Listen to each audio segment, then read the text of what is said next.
पत्रकार योग कल्याण समिति आप सभी पत्रकार साथियों की समस्याओं को लेकर दिन रात कार्यरत है। किसी समस्या के लिए पत्रकार योग कल्याण समिति को अवगत कराएं। संगठन हमेशा आपके सहयोग के लिए तत्पर है। नमस्कार, आप देख रहे हैं स्टार न्यूज प्लस। मैं हूं आपके साथ अमृता कंचन। आइए रुक करते हैं खबरों की ओर। तब तक बने रहे स्टार न्यूज प्लस पर मेरे साथ। कांग्रेस सांसद और लोकसभा में नेता प्रतिपक्ष राहुल गांधी लगातार मोदी सरकार पर हमलावर हैं। अमेरिका में दिए उनके भाषणों का सीधा असर भारत में दिखाई दे रहा है। तो अब एक बार फिर राहुल ने मोदी सरकार को घेरा है। उन्होंने पीएम मोदी, बीजेपी, आरक्षण, जाति जनगणना, बांग्लादेश के हालात, भारत, चीन, अमेरिका के संबंधों पर खुलकर बात की। राहुल ने दावा किया कि चीन ने लद्दाख में दिल्ली जितनी जमीन पर कब्जा कर लिया है। पीएम मोदी चीन को संभाल नहीं पा रहे हैं। तो उन्होंने यह भी बताया कि उनके खिलाफ 20 से अधिक मामले दर्ज हैं। राहुल ने दावा किया कि मैं भारतीय इतिहास में एकमात्र व्यक्ति हूं जिसे मानहानि के लिए जेल की सजा मिली है। हमारे पास एक मुख्यमंत्री है जो अभी जेल में है। मैंने देखा कि हमारे विधायकों को खरीदा गया, लुभाया गया और अचानक हमारे विधायक वे बीजेपी के विधायक बन गए। मैं आपसे कह सकता हूं कि पिछले 10 सालों से भारतीय लोकतंत्र खत्म सा हो गया है, लेकिन ये फिर वापस आ रहा है। राहुल ने कहा कि भारत में कांग्रेस और उसके सहयोगियों की लड़ाई बीजेपी और आरएसएस से है। यह एक वैचारिक युद्ध है। वहीं जब उनसे पूछा गया कि क्या अमेरिका को भारत पर और दबाव डालना चाहिए, तो राहुल ने कहा कि भारत में लोकतंत्र की लड़ाई सिर्फ भारतीयों की लड़ाई है। इसका किसी और से कोई लेना देना नहीं है। यह हमारा देश है और हम इसका ध्यान रखेंगे, हम लड़ेंगे। अमेरिका को सलाह देना कि उन्हें प्रधानमंत्री मोदी से कैसे व्यवहार करना चाहिए, यह मेरा अधिकार नहीं है। तो आरक्षण के मुद्दे पर उनके बयान को गलत तरीके से पेश किए जाने पर राहुल ने साफ किया कि हम आरक्षण को 50% से अधिक बढ़ाने जा रहे हैं। महिलाओं के प्रति आरएसएस और भाजपा की सोच उन्हें घर और रसोई तक सीमित रखने की है, जबकि हमारा मानना है कि महिलाओं की हर क्षेत्र में मौजूदगी और भागीदारी होनी चाहिए और वो जो करना चाहती हैं उन्हें करने देना चाहिए। ये कहना है कांग्रेस सांसद और नेता प्रतिपक्ष राहुल गांधी का। राहुल ने ये बात अपने अमेरिका दौरे में कही।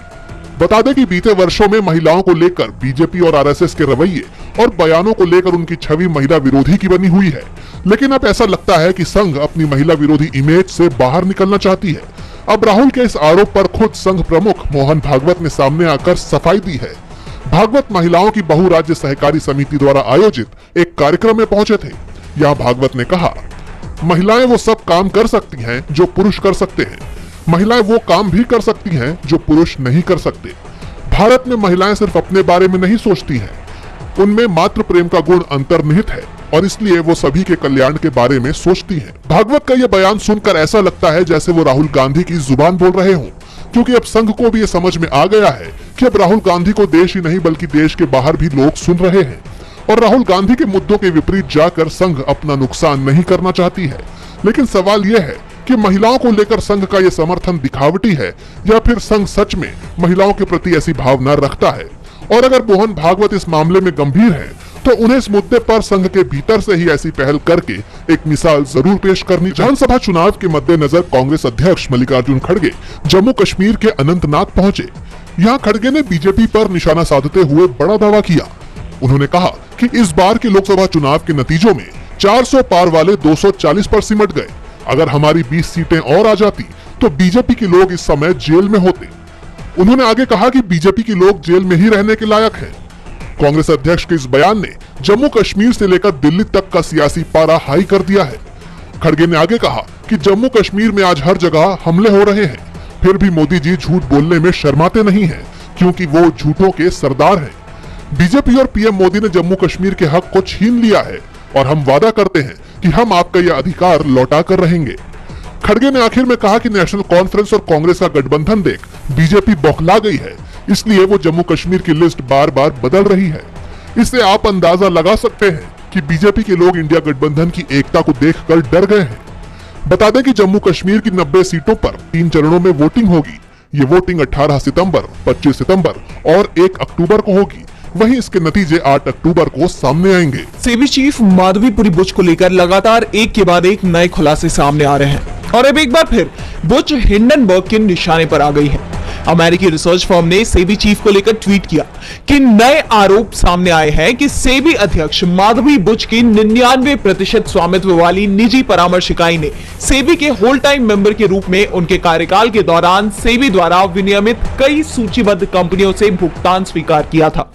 इन कंपनियों में Mahindra and Mahindra, ICICI bank, doctor Reddy's और पीडीलाइट का नाम शामिल है। ये आरोप बुच की भारतीय परामर्श इकाई पर लागू होते हैं, जबकि उनकी सिंगापुर स्थित परामर्श इकाई पर अब तक कोई विवरण ही नहीं है। बुच ने सभी उभरते मुद्दों पर हफ्तों तक पूरी तरह से चुप्पी बनाए रखी है। हिंडनबर्ग ने भी उन्हीं सवालों को उठाया है जो बीते दिन कांग्रेस ने उठाए थे।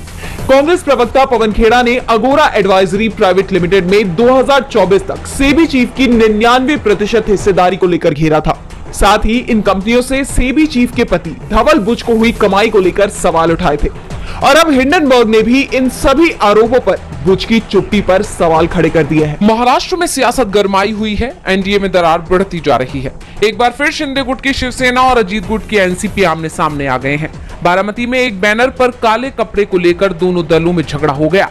इस बैनर पर एनसीपी प्रमुख अजीत पवार की तस्वीर थी और शिवसेना कार्यकर्ताओं ने इसे काले कपड़े से ढक दिया, जिसके जवाब में एनसीपी कार्यकर्ताओं ने विरोध प्रदर्शन किया और मुख्यमंत्री एकनाथ शिंदे की तस्वीरें फाड़ दी। दोनों दलों में टकराव इतना बढ़ गया कि पुलिस को बीच बचाव में उतरना पड़ा। पुलिस दोनों पक्षों के कार्यकर्ताओं को थाने ले गई, जहां शिवसेना के कार्यकर्ताओं ने अपनी नाराजगी जाहिर करते हुए बताया कि आमंत्रण के बावजूद अजीत पवार उनके मंडल के गणेश महोत्सव में नहीं पहुंचे, जबकि उन्होंने आसपास के सभी मंडलों का दौरा किया और इसीलिए कार्यकर्ताओं ने उनके बैनर पर काला कपड़ा ढक दिया। इस पर प्रतिक्रिया देते हुए एनसीपी प्रवक्ता अमोल मिटकरी ने कहा कि शिवसेना कार्यकर्ताओं की ऐसी हरकतों से दोनों पार्टियों के बीच संबंधों पर असर पड़ेगा। बता दें, ये पहली बार नहीं है जब दोनों दलों में पोस्टर को लेकर ठनी है। लड़की बहन मांझी योजना को लेकर तो डिप्टी सीएम अजीत पवार और सीएम एकनाथ शिंदे ही आमने सामने आ गए हैं। इन दोनों नेताओं के बीच विवाद अभी थमा भी नहीं था कि एक और विवाद खड़ा हो गया है, जिससे एनडीए मुश्किल में नजर आ रहा है। मणिपुर की परिस्थितियां कब सामान्य होंगी, इस सवाल का जवाब ना तो राज्य के सीएम बीरेंद्र सिंह के पास है, ना ही प्रधानमंत्री नरेंद्र मोदी के पास। ऐसे में कांग्रेस सांसद डॉक्टर ए बिमोल अकोईशाम ने केंद्रीय गृह मंत्री अमित शाह को लेटर लिखा।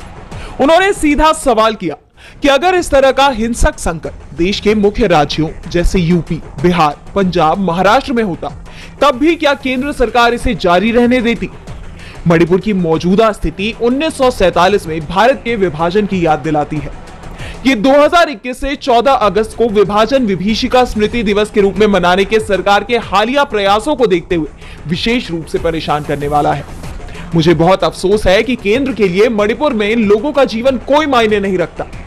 अगर ऐसा कुछ आपके अपने गृह राज्य गुजरात में होता तो आपको बहुत दुख होता, जैसा कि किसी भी अन्य गुजराती को महसूस होता। एक तरह से कांग्रेस सांसद ने मोदी सरकार की मंशा पर सवाल उठाए हैं कि क्या सरकार मणिपुर को भारत का हिस्सा ही नहीं मानती है? क्यों उसे इस तरह से नजरअंदाज किया जा रहा है? बता दें कि 3 मई से प्रदेश में हिंसात्मक घटनाएं बढ़ गई हैं, तो लोग भी प्रदर्शन पर उतर गए हैं। सरकार ने राज्य में 15 सितंबर तक इंटरनेट बैन कर दिया है। 12 सितंबर तक कॉलेज भी बंद है। इम्फाल ईस्ट, इम्फाल वेस्ट सहित 3 जिलों में कर्फ्यू लगा हुआ है। अमेरिका में राष्ट्रपति पद के उम्मीदवार डोनाल्ड ट्रंप और भारतवंशी कमला हैरिस के बीच बुधवार को प्रेसिडेंशियल डिबेट हुई। 90 मिनट तक की इस बहस में दोनों ही उम्मीदवारों ने प्रवासियों, इकोनॉमी, विदेशी नीति, संसद में हिंसा जैसे 6 मुद्दों पर बहस की। इस डिबेट में ट्रंप ने दावा किया कि अगर वे राष्ट्रपति चुनाव जीतते हैं तो 24 घंटे के अंदर रूस यूक्रेन जंग रुकवा देंगे। इस पर कमला हैरिस ने जवाब देते हुए कहा कि अगर आप राष्ट्रपति होते तो पुतिन इस वक्त कीव में बैठे होते और लंच में आपको खा रहे होते। हैरिस ने दावा किया कि ट्रंप की वजह से आज अमेरिका के 20 राज्यों में अबॉर्शन पर बैन है। हमारी सरकार आई तो ये बिल पास करेगी। इस पर ट्रंप ने कहा कि मैं अबॉर्शन को बैन नहीं करूंगा, तो कमला हैरिस ने कहा कि ये झूठ है। बता दें कि डिबेट में कमला हैरिस 33 मिनट 36 सेकंड तक बोली, जबकि ट्रंप ने उनसे 5 मिनट ज्यादा लिया। उन्होंने 45 मिनट 52 सेकंड तक अपनी बात रखी। डिबेट खत्म होने के बाद दोनों नेता बिना हाथ मिलाए वहां से लौट गए। ट्रंप और कमला हैरिस के बीच इस चुनाव में ये पहली और आखिरी डिबेट थी। कमला ने पहली बार राष्ट्रपति चुनाव की बहस में हिस्सा लिया, जबकि ट्रंप 2016 से 2024 तक 5 बार डिबेट में हिस्सा ले चुके हैं।